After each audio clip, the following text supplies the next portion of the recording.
toes of his socks. All the regrets and guilts and longings of her life came over her. No, she thought, I won't go. But she was already gone, and in a moment she was elsewhere, scattered nothingness. The nurse found them half an hour later. She stood quietly, taking in the sight of the tall, youngish man curled around the slight, dead, middle-aged woman. Then she went to fetch the orderlies. Outside, London was waking up. Robert lay with his eyes closed, listening to the traffic on the high street, footsteps in the corridor. He knew that soon he would have to open his eyes, let go of Elspeth's body, sit up, stand up, talk. Soon there would be the future, without Elspeth.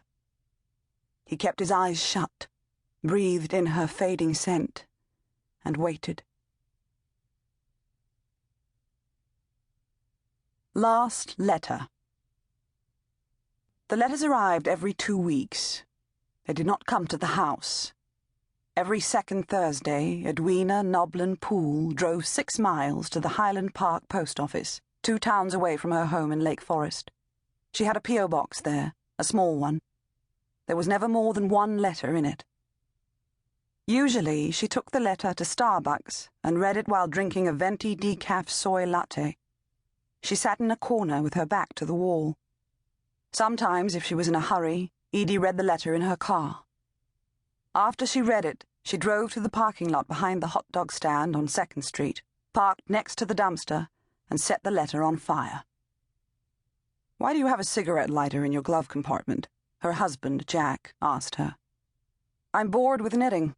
I've taken up arson," Edie had replied. He let it drop. Jack knew this much about the letters because he paid a detective to follow his wife. The detective had reported no meetings, phone calls, or email, no suspicious activity at all, except the letters. The detective did not report that Edie had taken to staring at him as she burned the letters, then grinding the ashes into the pavement with her shoe. Once she'd given him the Nazi salute. He had begun to dread following her. There was something about Edwina Poole that disturbed the detective. She was not like his other subjects. Jack had emphasized that he was not gathering evidence for a divorce.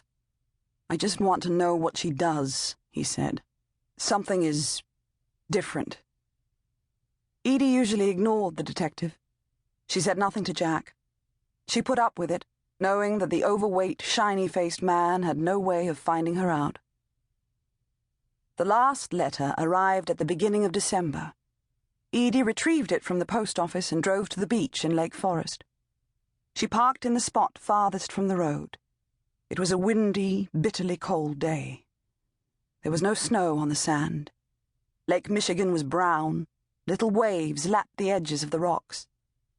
All the rocks had been carefully arranged to prevent erosion. The beach resembled a stage set. The parking lot was deserted except for Edie's Honda Accord.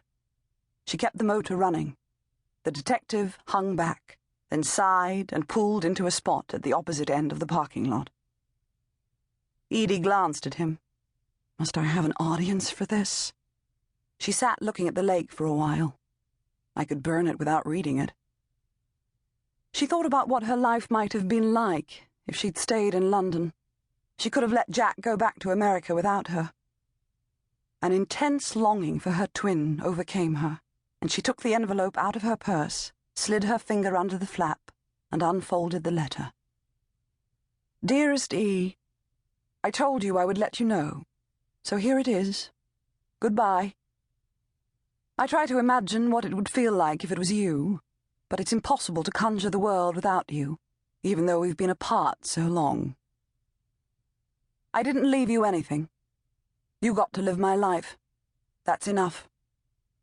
Instead, I'm experimenting. I've left the whole lot to the twins. I hope they'll enjoy it. Don't worry. It'll be okay. Say goodbye to Jack for me. Love, despite everything. E." Edie sat with her head lowered, waiting for tears. None came, and she was grateful. She didn't want to cry in front of the detective. to keep listening to this audiobook. I've left you a link in the description so you can do it, at no cost thanks to Audible's 30-day free trial.